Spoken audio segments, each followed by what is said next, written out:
اعوذ باللہ من الشیطان الرجیم بسم اللہ الرحمن الرحیم۔ سورۃ نحل مکی صورت ہے۔ اس میں 128 آیات اور 16 رکوع ہیں۔ نحل شہد کی مکھی کو کہتے ہیں۔ اس صورت میں نحل کے چھتا بنانے اور شہد پیدا کرنے کی صلاحیت کا تذکرہ ہے، اس لیے پوری صورت کو اس کے نام سے موسوم کر دیا گیا ہے۔ مشرکین کی طرف سے قیامت کے مطالبہ پر اللہ تعالیٰ نے فرمایا کہ قیامت آنا ہی چاہتی ہے، تمہیں جلدی کس بات کی ہے؟ اللہ تعالیٰ فرشتوں کو اپنا پیغام دے کر بھیج رہے ہیں کہ لوگوں کو ڈرائیں کہ میں ہی معبود ہوں، میرے علاوہ کسی دوسرے کی پرستش نہ کریں۔ میں نے آسمان و زمین کو حق کے ساتھ پیدا کیا اور انسان کو نطفہ سے تخلیق کیا، پھر بھی وہ جھگڑالو بن گیا۔ انسان کی خوراک، اس کے منافع، خاص طور پر سردیوں میں گرمائش کے حصول کے لیے جانور پیدا کیے۔ صبح و شام جب ان کے ریوڑوں کے ریوڑ چرنے کے لیے آتے اور جاتے ہیں تو کتنے خوشنما معلوم ہوتے ہیں۔ تمہارے بھاری سامان کو ایک شہر سے دوسرے شہر منتقل کرنے میں کام آتے ہیں۔ گدھے، گھوڑے، خچر اسی نے تمہاری سواری کے لیے پیدا کیے، اور تمہارے لیے ایسی سواریاں مثلا ہوائی جہاز وغیرہ بھی مستقبل میں پیدا کرے گا جنہیں تم جانتے بھی نہیں ہو۔ پھر بارش اور اس کے اثرات سے انسانوں اور جانوروں کی سیرابی اور چراگاہوں کی آبادی، فصلوں، زیتون، کھجور، انگور اور ہر قسم کے پھل پھول کے ظاہر ہونے میں غور و خوض کرنے اور نصیحت حاصل کرنے کی تلقین فرمائی۔ سمندری دنیا کا تعارف کرواتے ہوئے بتایا کہ بحری جہازوں اور کشتیوں کی مدد سے پانی میں سفر کرنے اور سامان منتقل کرنے کا بہترین ذریعہ ہے، جبکہ اس سے تمہیں مچھلیوں کا تر و تازہ گوشت اور زیورات بنانے کے لیے موتی اور جواہر بھی فراہم ہوتے ہیں۔ مظاہر قدرت کا مستقل تذکرہ جاری ہے اور اس سے خالق کائنات تک رسائی حاصل کرنے کی تعلیم ہے۔ انسان کی نفسیات میں احسان شناسی کا مادہ ہے، اس لیے اللہ تعالیٰ اپنے احسانات اور انعامات کا تذکرہ کر کے فرما رہے ہیں کہ ہماری نعمتیں بے حد و حساب ہیں، اگر تم شمار کرنا بھی چاہو تو نہیں کر سکتے ہو۔ تمہیں چاہیے کہ خفیہ و اعلانیہ ہر ڈکی چھپی کا علم رکھنے والے رب کی خالقیت کا اقرار کر لو۔ تم سے پہلے لوگوں نے بھی سازشیں کر کے آسمانی تعلیمات کا انکار کیا تھا، ان پر ایسا عذاب مسلط کیا گیا جو ان کے وہم و گمان میں بھی نہ تھا، اور ان کی بستیاں چھتوں کے ساتھ تہس نہس کر کے رکھ دی گئی تھی۔ پھر ان لوگوں کو قیامت کی ذلت و رسوائی سے الگ واسطہ پڑے گا، وہاں ان کے شرکاء بھی کسی کام نہیں آئیں گے۔ ایسے ظالموں کو بدترین ٹھکانہ جہنم میں ہمیشہ ہمیشہ جلنا پڑے گا، جبکہ نیکوکار اور متقی لوگوں کا بہترین ٹھکانہ جنت ہوگا، جس میں باغات اور نہریں ہوں گی، اور یہ ہمیشہ ہمیشہ کے لیے اس میں رہیں گے۔ مشرک لوگ اپنے جرائم کی ذمہ داری قبول کرنے کی بجائے اسے اللہ کی مشیت کا کرشمہ قرار دینا چاہتے ہیں۔ پہلی مجرم قومیں بھی ایسا ہی کرتی رہی ہیں، حالانکہ ہمارے رسول ہر امت کو یہ تعلیم دیتے رہے ہیں کہ اللہ کی عبادت کرو اور طاغوت سے اجتناب کرو۔ بعض لوگوں نے ہماری بات کو تسلیم کیا اور بعض نے انکار کیا، تو ان پر ہمارا عذاب آ کر رہا۔ دنیا میں چل پھر کر ایسے جھوٹوں کے انجام سے تم عبرت حاصل کر سکتے ہو۔ یہ لوگ قسمیں کھا کھا کر کہتے ہیں کہ مرنے کے بعد کوئی زندگی نہیں ہے، ہم وعدہ کرتے ہیں کہ ہم زندہ کر کے دکھائیں گے۔ مردوں کو زندہ کرنا ہمارے لیے کیا مشکل ہے، ہم کن فیکون کے ایک حکم سے تمام انسانوں کو زندہ کر دیں گے۔ اللہ کے نام پر ہجرت کرنے والوں کو بہتر ٹھکانہ فراہم کرنے کی نوید اور انہیں صبر و توکل کے ساتھ زندگی گزارنے کی تلقین ہے۔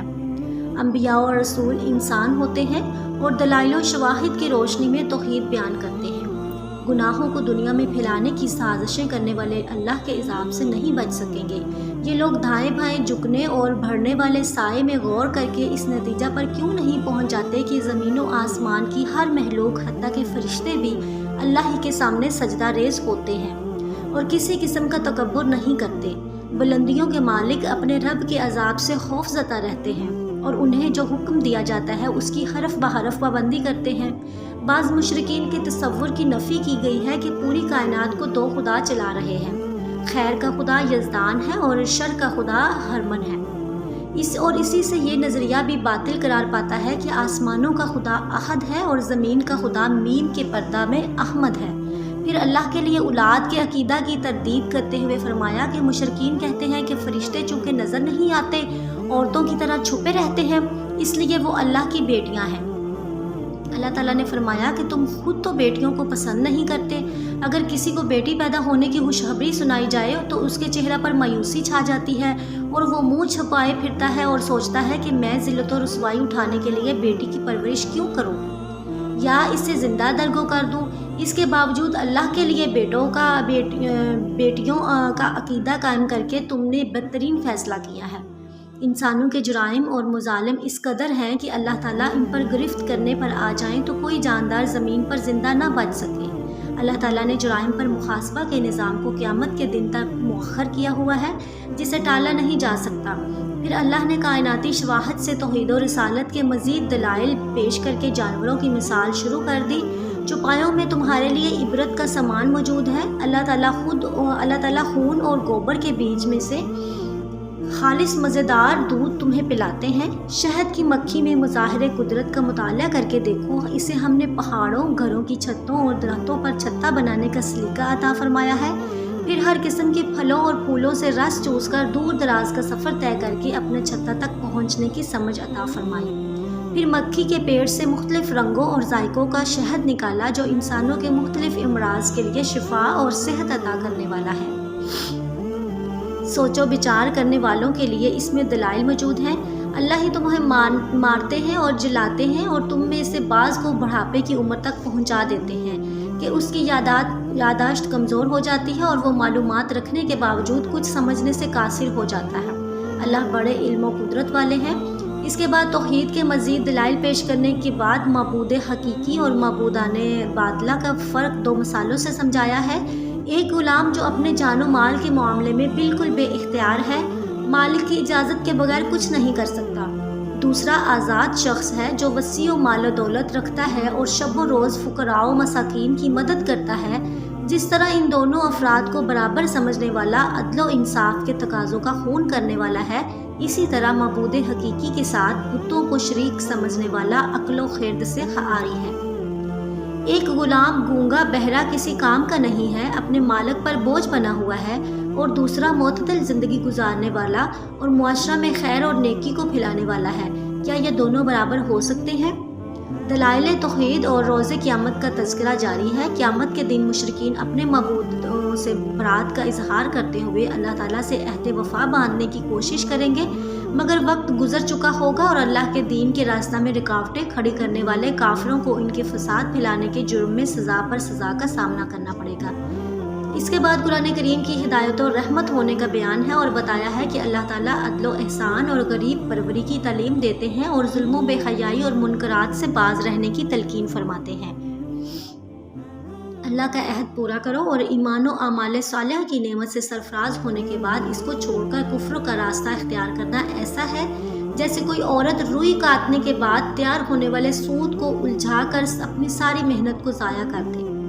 مساوات مرد و زن کا ضابطہ کہ جسمانی ساخت کے پیش نظر فرائض و حقوق کے اختلاف کے باوجود ایمان و اعمال کے صالح کے نتیجے میں پاکیزہ زندگی اور اجر و ثواب کے حصول میں دونوں برابر ہیں۔ قرآن کریم کی حقانیت بیان کرتے ہوئے مشرکین کا جواب دیا کہ شام کے سفر میں عیسائی راہب سے ملاقات کے موقع پر اس سے یہ قرآن سیکھ کر محمد علیہ السلام ہمیں سناتے ہیں۔ اللہ تعالیٰ فرماتے ہیں کہ ان کی باتیں یقیناً آپ کی دل آزاری کا باعث بنتی ہیں، مگر موٹی عقل رکھنے والا انسان بھی سمجھ سکتا ہے کہ اجمی راہب آپ کو عربی قرآن کی تعلیم کیسے دے سکتا ہے۔ پھر ہجرت و جہاد اور استقامت کا پیکر اہل ایمان کو مغفرت اور رحمت کی بشارت سنائی دیتا ہے اور بتاتا ہے کہ کسی شہر یا علاقہ پر اللہ کی نعمتوں اور رحمتوں سے ایمان و امان اور خوشحالی کا دورہ ہو تو اللہ اس وقت تک اس میں تبدیلی نہیں لاتے جب تک وہاں کے باشندے نافرمانی اور گناہوں پر نہ اتر آئیں۔ اس کے بعد محرمات کی مختصر فہرست کا آدھا ہے اور اللہ کے حلال کردہ کو حرام کھانے اور حرام کردہ سے گریز کرنے کا حکم ہے۔